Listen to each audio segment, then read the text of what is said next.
इस श्रृंखला में हम बिहार तथ्य सार संग्रह को देखेंगे, जो शिक्षक भर्ती या पीसीएस सभी एग्जामों के लिए बहुत ही महत्वपूर्ण है। बिहार तथ्य सार देखने से पहले हम बिहार के सभी जिलों से एक बार परिचित हो लेते हैं। देखिए,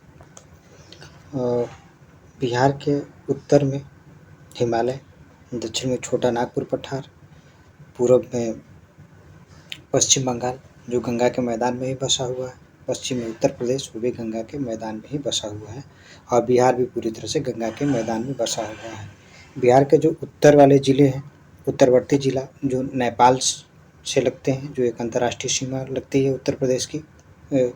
बिहार की उत्तरी सीमा जो अंतर्राष्ट्रीय सीमा लगती है नेपाल, वो शिवालिक हिमालय का जो बाह्य विस्तार है वो बिहार के उत्तरी जिलों में कुछ जिलों में है। ठीक है, नहीं तो बिहार का जो अधिकतर जिला है वो मैदानी क्षेत्रों में है। अब बिहार का जो दक्षिणवर्ती जिला है वो छोटा नागपुर पठार से लगा हुआ है। छोटा नागपुर पठार का जो उत्तरी विस्तार है वो हजारीबाग पठार कहा जाता है। वो हजारीबाग पठार लगभग यहाँ पर है, हजारीबाग पठार।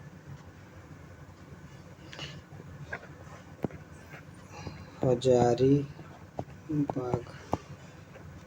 पठार, ठीक है फ्रेंड्स, ये हजारीबाग पठार है। ये छोटा नागपुर पठार है। छोटा नागपुर पठार का जो उत्तरी विस्तार है वो हजारीबाग पठार के रूप में लगता है। यहाँ पे देखिएगा जो कटिहार जिला है, कटिहार जिले के आसपास यहाँ पे राजमहल की पहाड़ियाँ हैं। राजमहल की पहाड़ियाँ हैं। यह एक लावा निर्मित पहाड़ी है, ठीक है, विशाल चट्टानों से निर्मित है। मतलब बिहार के उत्तर में शिवालिक, दक्षिण में छोटा नागपुर पठार, पूरब में थोड़े दूर तक राजमहल, और पश्चिम में आपका गंगा का मैदान जो उत्तर प्रदेश है। ठीक है, अब देखिए, अब आगे क्या देखते हैं कि जी नेपाल से, ठीक है, नेपाल से उत्तर बिहार के कौन कौन से ज़िले लगते हैं, क्योंकि नेपाल बिहार के उत्तर में है। ठीक है, दक्षिण में बिहार के छत्तीसगढ़ है, पूरब में पश्चिम बंगाल है, और पश्चिम में उत्तर प्रदेश है। तो नेपाल से बिहार के 7 ज़िले लगते हैं। ठीक है, ये आपका नेपाल हो गया, नेपाल। ये पूरब में ये पश्चिम बंगाल आपका हो गया, ठीक है। ये दक्षिण में आपका झारखंड हो गया, ठीक है, ये आपका यूपी हो गया। ठीक है, हम देखिए नेपाल से जो उत्तरी ज़िले हैं बिहार के वो 7 ज़िले टच कर रहे हैं। ठीक है, 7 ज़िले कौन कौन से? पश्चिमी चंपारण, पूर्वी चंपारण, शिवहर नहीं टच करता है, शिवहर टच नहीं करता है, लेकिन शिवहर जो है कि बिहार का सबसे छोटा ज़िला है। ठीक है, पश्चिमी चंपारण, पूर्वी चंपारण, सीतामढ़ी, मधुबनी, सुपौल, अररिया और किशनगंज। ठीक है, मतलब ये 7 ज़िले हैं जो नेपाल से टच कर रहे हैं। ये पूछ सकता है कि जो बिहार के कौन कौन से ज़िले हैं जो अंतर्राष्ट्रीय सीमा से लगे हुए हैं? किशनगंज, अररिया, सुपौल, मधुबनी, सीतामढ़ी, पूर्वी चंपारण और पश्चिमी चंपारण। ठीक है, बिहार का जो सबसे उत्तरी जिला पश्चिमी चंपारण है, जो नेपाल से उत्तर प्रदेश से दोनों के साथ सीमा साझा कर रहा है। अब देखिए, अब बिहार के पूरब में देखिए किशनगंज, पूर्णिया, किशनगंज, पूर्णिया, कटिहार, भागलपुर, ठीक है, और बांका। ठीक है, ये बिहार के पूर्वी ज़िले हैं। इसमें से देखिए मात्र 3 ज़िले हैं जो पश्चिम बंगाल से लगता है। किशनगंज हो गया, पूर्णिया हो गया और कटिहार हो गया। मतलब पश्चिम बंगाल से 3 ज़िले सीमा साझा कर रहे हैं, उत्तर प्रदेश से 7 ज़िले साझा कर रहे हैं, झारखंड से देख लीजिए, झारखंड से भी लगभग 7 ज़िले साझा कर रहे हैं सीमा। ठीक है, मतलब उत्तर प्रदेश से बिहार के 7 ज़िले, झारखंड से बिहार के 7 ज़िले और नेपाल से 7 ज़िले, अब पश्चिम बंगाल से 3 ज़िले जो कि सीमा पर हैं। मतलब बिहार के जो 7 ज़िले ऐसे हैं जो अंतर्राष्ट्रीय बाउंड्री पर हैं, जो नेपाल से लगते हैं। देखिए, झारखंड से जो लगने वाले ज़िले हैं कटिहार, भागलपुर, बांका, जमुई, वदा, गया, औरंगाबाद, रोहतास और कैमूर। ठीक है। उत्तर प्रदेश से जो लगने वाले जिले 7 जिले कौन-कौन से हैं? कैमूर, बक्सर, भोजपुर, सारण, सिवान, गोपालगंज और पश्चिमी चंपारण, ये 7 जिले हैं। ठीक है। मोटा-मोटी एक आइडिया हो गया कि बिहार में कौन-कौन से जिले हैं। देखिए जो अंदर वाले जिले देखिए मुजफ्फरपुर, दरभंगा, सरसा, खगड़िया, बेगूसराय, लखीसराय, मुंगेर, ठीक है, नालंदा और पटना, ठीक है, और वैशाली, ये सब आंतरिक जिले हैं बिहार के। ठीक है।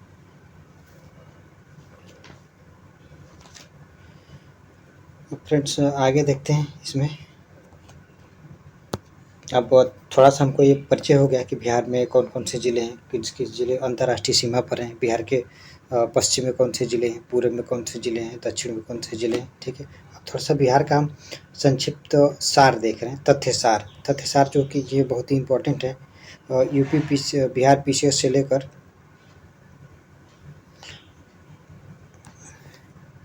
बिहार PCS या आगे आने वाला जो शिक्षक भर्ती है उसमें पूछने की अधिक संभावना है। यहाँ से कम आपको 2-3 प्रश्न जरूर मिलेंगे। देखना फ्रेंड्स, ये मात्र 2 पेज है, 2 पेज में से कम आपको 3 से 4 प्रश्न देखने को मिल जाएंगे जो शिक्षक भर्ती होने वाली है 2023 उसमें। और यहाँ से अक्सर बिहार PCS में प्रश्न पूछे जाते हैं। आइए देखते हैं कौन कौन से। देखिए बिहार का जो नाम संभवतः बौद्ध बिहारों की अधिकता के कारण, ठीक है, बिहार में चूँकि बौद्ध धर्म का जन्म बिहार में ही होता है। महात्मा बुद्ध को ज्ञान की प्राप्ति गया में होती है। ठीक है। तो इसलिए पूरी तरह से बिहार का जो गया है वो बौद्ध धर्म से ओतप्रोत है। ठीक है। बौद्ध मठों की संख्या बहुत ज़्यादा है बिहार में। ठीक है। इसी के बौद्ध बिहारों की अधिक संख्या के कारण इसका नाम बिहार पड़ गया। ठीक है। बिहार का अस्तित्व जो है कि 12 दिसंबर 1911 जब पश्चिम बंगाल विभाजन को रद्द कर दिया गया उसके बाद आता है। उसके बाद से बिहार, उसके पहले जो है 1912 से पहले बिहार नाम से कोई राज्य नहीं था। ये पूरी तरह से पश्चिम बंगाल था। पश्चिम बंगाल पे अंग्रेज पूरी तरह से कंट्रोल नहीं कर पा रहे थे। इसको कंट्रोल करने के लिए 2 भाग में डिवाइड करने की कोशिश की, डिवाइड कर दिए सब 1905 में। बाद में बिहार वहाँ की पश्चिम बंगाल की जनता और भारत के अन्य क्षेत्र में इसका विरोध होने लगा। काफ़ी समय तक विरोध चला। तो उसके बाद से जो है कि 31 दिसंबर 1911, ठीक है, इस तिथि को बिहार को पश्चिम बंगाल को पुनः एकीकृत कर दिया गया, जो 1837 की स्थिति थी। ठीक है। 1837 की स्थिति थी। उस स्थिति में फिर बिहार को ला दिया गया, पश्चिम बंगाल को ला दिया गया। अब इसमें क्या किया गया कि अब पश्चिम बंगाल का पुनर्गठन किया जाता है। मतलब आज का जो आधुनिक उड़ीसा है, ठीक है, और ये बिहार है और झारखंड, ठीक है, इनको मिला कर के एक बड़ा राज्य बना दिया जाता है। ठीक है। उड़ीसा उसमें से अलग रहता है, बिहार वहाँ से अलग हो जाता है। फिर पश्चिम बंगाल एक अलग राज्य बना देते हैं। ठीक है। मतलब जो है कि बिहार का अस्तित्व आता है 1912 में। 22 मार्च 1912 को बिहार सहित, ठीक है, मतलब उड़ीसा उसमें शामिल था, प्रांत का गठन कर विविध घोषणा की जारी की गई। इससे पूर्व बिहार को अविभाजित बंगाल का भाग था। ठीक है। मतलब जो बिहार था 1912 से पहले ये अविभाजित बंगाल का हिस्सा था।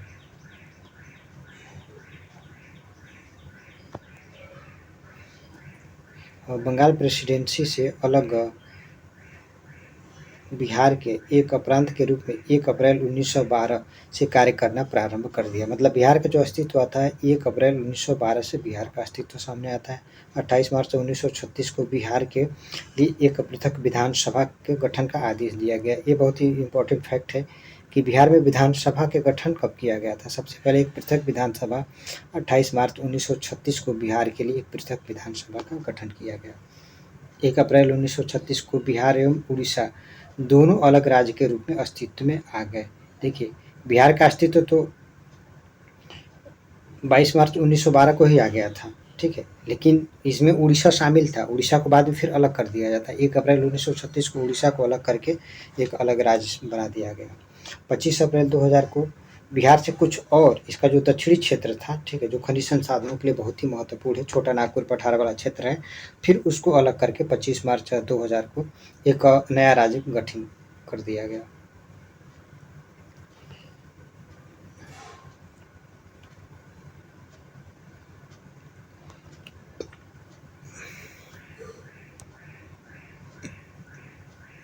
दो अगस्त 2000 को लोकसभा एवं 11 अगस्त 2000 को राज्यसभा बिहार के पुनर्गठन 2000 विधेयक को पारित कर देगा। मतलब 2000 बिहार पुनर्गठन विधेयक पारित होने के साथ बिहार से एक और राज्य बन गया। 1936 में तो उड़ीसा बना, फिर 2000 में बिहार को कुछ क्षेत्रों को काट करके झारखंड बना दिया गया।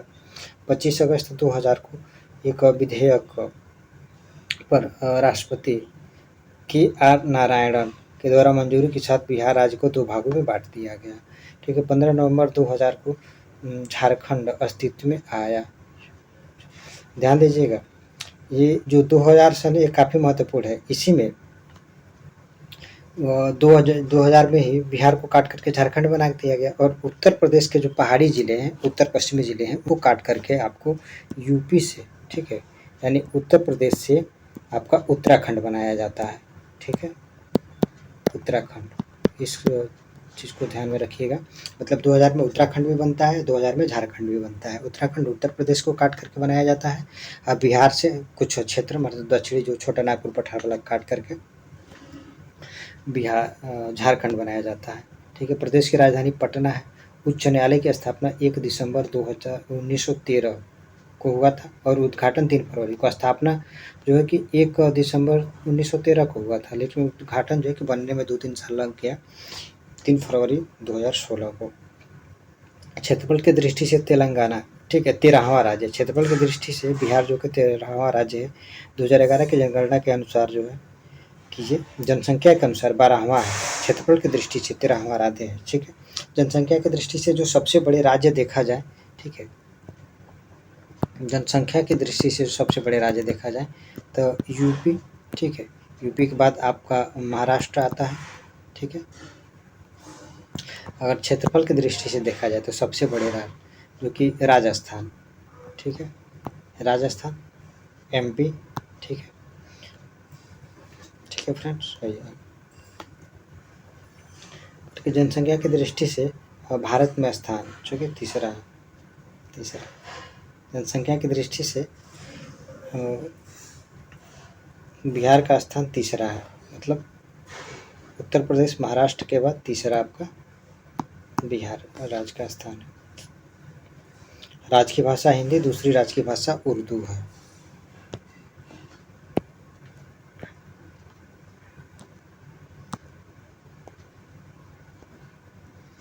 देखिए, राजकीय वृक्ष पीपल, राजकीय वृक्ष पीपल, राजकीय पुष्प गेंदा, राजकीय पशु बैल। 2013 से पहले वृक्ष था, लेकिन 2013 के बाद बैल को अपना लिया गया। राजकीय पशु पक्षी गौरैया, ठीक है। पहले नीलकंठ था। नीलकंठ जो कि जब झारखंड नहीं बना था उसके पहले, ठीक है, उसके पहले मतलब यही था, नीलकंठ था, लेकिन झारखंड बनने के बाद इन लोगों में कुछ अपना विवाद हुआ तो बिहार ने अपना बैल कर लिया और जो नीलकंठ के स्थान पे राष्ट्रीय पक्षी राजकीय पक्षी गौरैया बना लिया है। ठीक है, भौगोलिक परिदृश्य से देखिए, अक्षांशीय विस्तार जो है, ठीक है, अक्षांशीय विस्तार मतलब उत्तर से दक्षिण जो विस्तार है 24 डिग्री 20 मिनट 10 सेकंड से लेकर के 27 डिग्री 31 मिनट और 25 सेकंड उत्तर दक्षिण अक्षांशों के मध्य है। इसका जो देशांतरी विस्तार जो पूरब से पश्चिम की विस्तार है, पश्चिम से पूरब, मतलब 83 डिग्री 19 मिनट 50 सेकंड से 88 डिग्री 17 मिनट 40 डिग्री पूर्वी देशांतर के मध्य है। क्षेत्रफल जो है कि 94,163 वर्ग किलोमीटर लंबाई, ठीक है, लंबाई मतलब उत्तर से दक्षिण में जो है लंबाई है 345 किलोमीटर, चौड़ाई पूरब से पश्चिम में 483 किलोमीटर है। शहरी क्षेत्रफल देखिए 1095.49 वर्ग किलोमीटर। शहरी क्षेत्रफल इंपॉर्टेंट है, ये आपको नहीं याद रखना है। ग्रामीण क्षेत्रफल ये भी आपके लिए नहीं है। समुद्र तल से ऊंचाई थोड़ा सा एक बार ध्यान में रखिएगा 173 फीट। आइए आगे देखते हैं। सामान्य वर्षा ये पूछा जाता है, बिहार में जो सामान्य वर्षा 1205 मिलीमीटर होता है। ठीक है, औसत वर्षा दिवस, ठीक है, औसत वर्षा दिवस जो कि 52.5 दिन, ठीक है, मतलब पूरे साल में 52.5 दिन, लगभग 53 दिन एक साल में वर्षा होती है। अब 1205 मिलीमीटर यहाँ पे सामान्य औसत वर्षा होती है। अवस्थिति देखिए, बिहार भारत के पूर्वी भाग में स्थित है, 83 डिग्री 30 मिनट से 88 डिग्री उत्तरी अक्षांश के मध्य है। यह एक भू आवेष्टित राज्य है, ठीक है। भू आवेष्टित राज्य कहने का मतलब इसके पास कोई भी अपनी समुद्री सीमा नहीं है, ठीक है। बिहार के का कोई भी समुद्री सीमा नहीं है, ठीक है। भू आवेष्टित का मतलब ये हुआ। उत्तर प्रदेश में नेपाल, दक्षिण में, ठीक है, देखिए उत्तर में कह रहा है कि बिहार के उत्तर में नेपाल, दक्षिण में झारखंड, दक्षिण में झारखंड, पूरब में झारखंड एवं पश्चिम बंगाल, थोड़ा सा पूरब में पश्चिम बंगाल झारखंड भी लगता है। मतलब उत्तर में नेपाल है, दक्षिण में झारखंड है, पूरब और दक्षिण में झारखंड, पश्चिम बंगाल है। हाँ, पूरी तरह से पश्चिम में देखा जाए तो उत्तर प्रदेश है, ठीक है, पश्चिम उत्तर प्रदेश, पूरब में झारखंड और पश्चिम बंगाल। झारखंड का थोड़ा सा नीचे वाला हिस्सा लगता है पूरब की तरफ। नेपाल करके बिहार नेपाल अंतर्राष्ट्रीय सीमा 229 वर्ग किलोमीटर है, ठीक है। जो उत्तरी ज़िले हैं 7 ज़िले, ठीक है, 7 ज़िले नेपाल से सटे हैं, ठीक है, 7 ज़िले नेपाल से सटे हैं बिहार के। प्रशासनिक परिदृश्य देखिए, 9 मंडल है, ठीक है, 9 प्रभाग मंडल है, 9 मंडल प्रमंडल जिसको कहते हैं। पटना है, मगध, सारण, तिरहुत, दरभंगा, कोसी, पूर्णिया और मुंगेर 9 मंडल है। भागलपुर ये मंडल है। जिलों की संख्या 38 है, ठीक है, पूरे जिले की संख्या 38 है। अनुमंडल 104 है। सामुदायिक विकास खंड जिसको ब्लॉक आप कहते हैं 534 है। पंचायतें जो कि 8406 हैं। राजस्व ग्राम 45,103। नगरीय संकुल समूह 14 है, ठीक है, और नगर 199 नगर है यहाँ पे। हिंदी, ठीक है, या पुलिस थाना, पुलिस थानों की संख्या आपसे नहीं पूछा जाता है। 853 पुलिस थाना है। पुलिस जिला जो है कि 43 है। अभी थोड़ा सा और देखते हैं।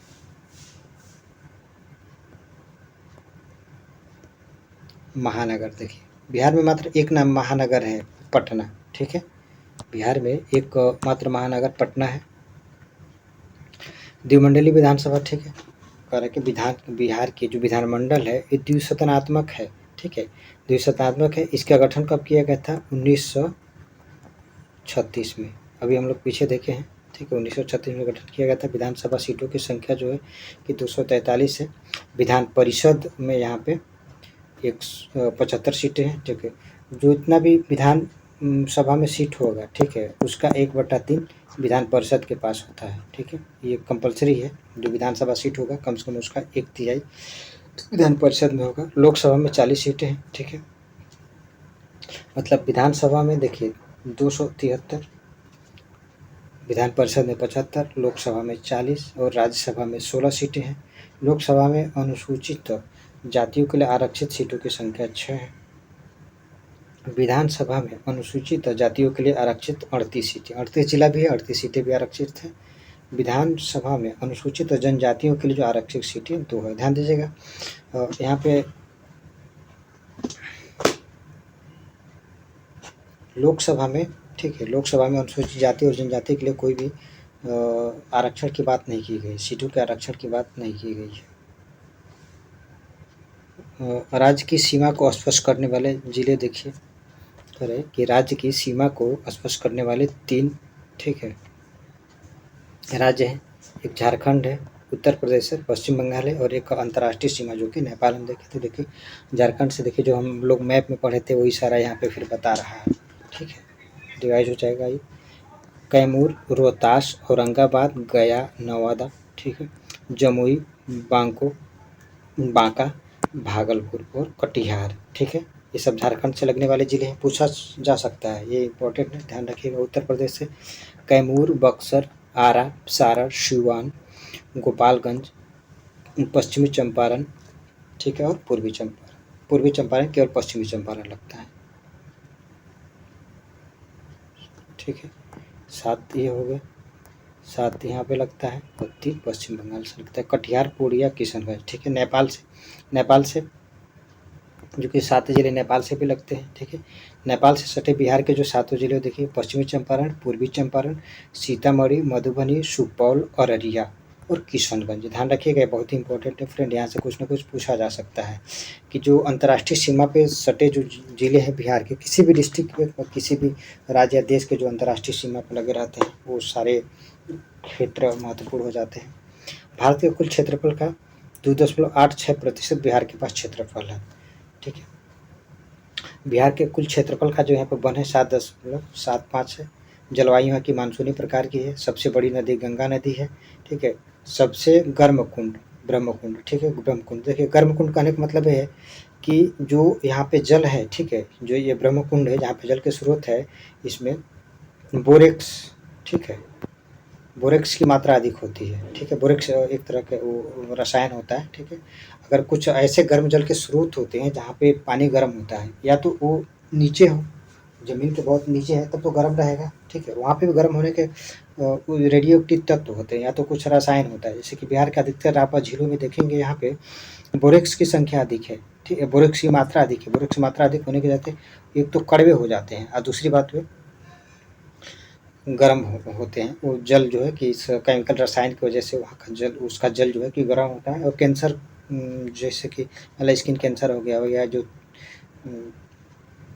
त्वचा चर्म रोग वगैरह हो गया, वो ये जल बहुत ही महत्वपूर्ण होते हैं। जिन लोगों को इस तरह की समस्या रहती है वो लोग इस कुंड में आकर के स्नान करते हैं जो गर्म जल के स्रोत होते हैं।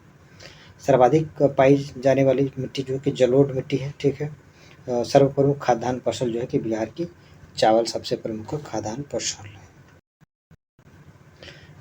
सर्वाधिक गर्म और सबसे कम क्षेत्रफल वाले जिले, ठीक है, ध्यान दीजिएगा। कह रहे कि सर्वाधिक और सबसे कम क्षेत्रफल वाले जिले कौन से हैं। सबसे ज़्यादा क्षेत्रफल जो है कि आपका पश्चिमी चंपारण का है और शिवहर, ठीक है। शिवहर को हम लोग देखे थे, पश्चिमी चंपारण और पूर्वी चंपारण के बीच था शिवहर। शिवहर सबसे कम छोटा जिला है, सबसे छोटा शिवहर है और सबसे बड़ा क्षेत्रफल की दृष्टि से पश्चिमी चंपारण है जो नेपाल से और उत्तर प्रदेश से सटा हुआ है। सर्वाधिक क्षेत्रफल वाले 3 जिले देखिए घटते क्रम में करके, पश्चिमी चंपारण, गया, ठीक है, गया नीचे है जो झारखंड से सटा हुआ है। पूर्वी चंपारण जो आपका नेपाल से चल रहा है, मतलब पश्चिमी चंपारण, गया और पूर्वी चंपारण घटते हुए क्रम है। सबसे कम क्षेत्रफल वाले बढ़ते क्रम में 3 देख लीजिए, शिवहर हो गया, अरवल हो गया और शेखपुरा हो गया।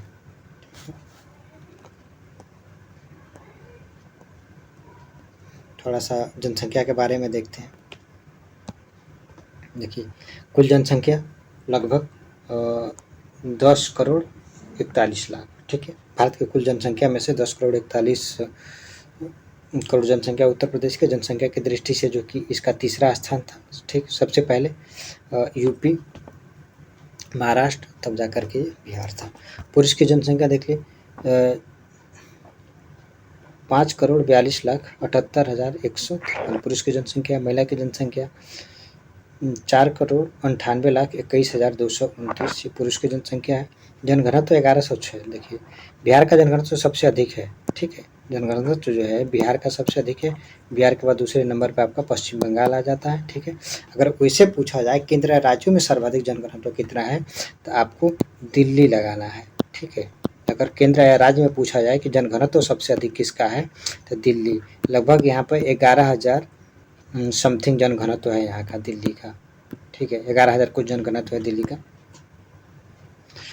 शिशु लिंगानुपात देखिए, सॉरी एक लाइन ही छूट गया, थोड़ा इसको देख लीजिए। जनसंख्या वृद्धि दर के 25.42, भारत कुल जनसंख्या का 8.6%। आपको ये वाला डाटा याद रखना है। भारत की कुल जनसंख्या का जो बिहार में जनसंख्या है 8.6% है। लिंगानुपात, ठीक है, 918 लिंगानुपात है और भारत का लिंगानुपात 943 है, ठीक है। शिशु लिंगानुपात 935 है, भारत में शिशु लिंगानुपात जो है कि 919 है। साक्षरता दर 61% है, भारत का साक्षरता दर जो है कि 73% है, बिहार का 61.80% है। पुरुष साक्षरता 71.2% पूछा जाता है। महिला साक्षरता 51.52%। ग्रामीण साक्षरता दर देखिए 59.71%। पुरुष साक्षरता 69.6%। ठीक है।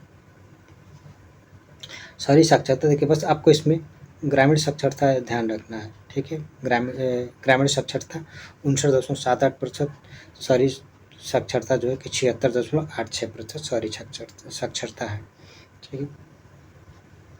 सर्वाधिक साक्षरता की दृष्टि से, ठीक है, इसका क्रम भारत में 35वां है। ठीक है, सबसे नीचे, मतलब भारत में साक्षरता दर जो कि केंद्र राज्य में देखा जाए तो सबसे कम इसी का है। ग्रामीण जनसंख्या यहाँ की जो कुल राज्य का जनसंख्या है, ठीक है, 10,41,00,000, उसमें से 88.71% जनसंख्या गाँव में निवास करती है। शहरी जनसंख्या जो है कि 11.29% है। पटना में देखिए, पटना की जनसंख्या 16,84,222 जनसंख्या है। ठीक है। गया में जो है कि 4,68,000 गया की जनसंख्या है। भागलपुर की जनसंख्या देखिए 4 लाख है भागलपुर के। मुजफ्फरनगर की जो कि 3,54,000 है। ये सब आपसे नहीं पूछा जाए कि इतना नहीं आता, बस ये पटना की जनसंख्या याद रखिएगा। शहरी क्षेत्रों में जो कि पटना, भागलपुर और मुजफ्फरनगर। ठीक है। सर्वाधिक जनसंख्या वाला पटना, पटना के बाद गया, फिर भागलपुर, फिर मुजफ्फरपुर है। मुजफ्फरनगर तो उत्तर प्रदेश में। बिहार शरीफ उसके बाद दे रखा है, ये इतना इम्पोर्टेंट नहीं है।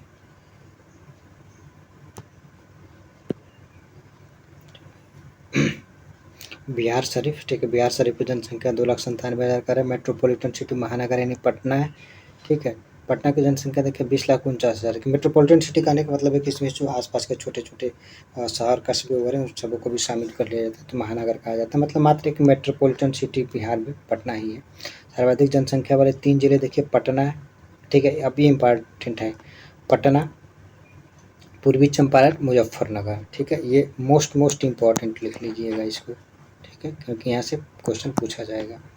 न्यूनतम जनसंख्या वाले शेखपुरा है, शिवहर है। ठीक है, शिवहर के बारे में एक और हम लोग इन्फॉर्मेशन देखे थे कि बिहार का सबसे छोटा क्षेत्रफल, ठीक है, क्षेत्रफल की दृष्टि से सबसे छोटा है। ठीक है, जनसंख्या की दृष्टि से दूसरा सबसे छोटा है। जनसंख्या की दृष्टि से सबसे छोटा शेखपुरा है। सर्वाधिक जनघनत्व वाले जिले देखिए शिवहर। शिवहर से 3 इन्फॉर्मेशन मिल गया। जनसंख्या की दृष्टि से दूसरा सबसे छोटा राज्य है। ठीक है, क्षेत्रफल की दृष्टि से सबसे छोटा है और जनघनत्व के मामले में सबसे अधिक है। ठीक है, 1880 यहाँ का जनघनत्व। उसके बाद से पटना है, ध्यान दीजिएगा, शिवहर के बाद पटना है। ठीक है, फिर दरभंगा है 1788।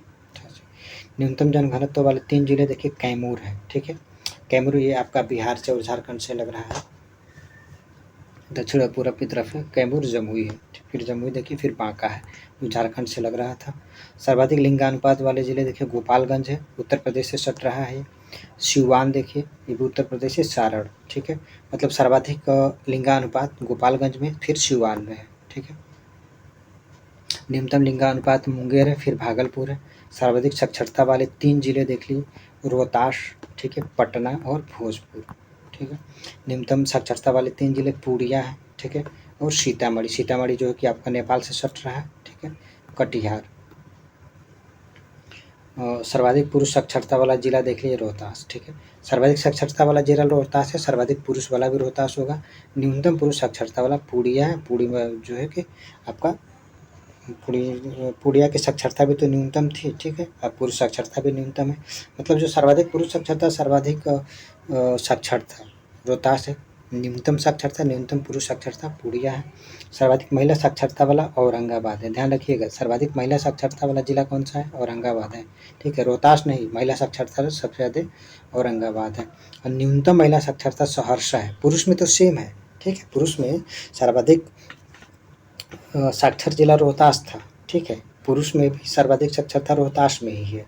ठीक है, लेकिन सर्वाधिक साक्षरता जो है कि महिलाओं में औरंगाबाद है। ठीक है, न्यूनतम साक्षरता पूर्णिया जिले की है और न्यूनतम पुरुष साक्षरता भी पूर्णिया जिले की है। ठीक है, और न्यूनतम महिला साक्षरता देखा जाए तो सहरसा है। धन्यवाद फ्रेंड्स देखने के लिए। इसके बाद से हम अगले वीडियो में मिलते हैं फिर कुछ इसी तरह से रोचक तथ्यों के साथ बिहार स्पेशल। ठीक है। फ्रेंड्स यहाँ से रोज़ कुछ ना कुछ आपको नए नए अच्छे वीडियो मिलते रहेंगे।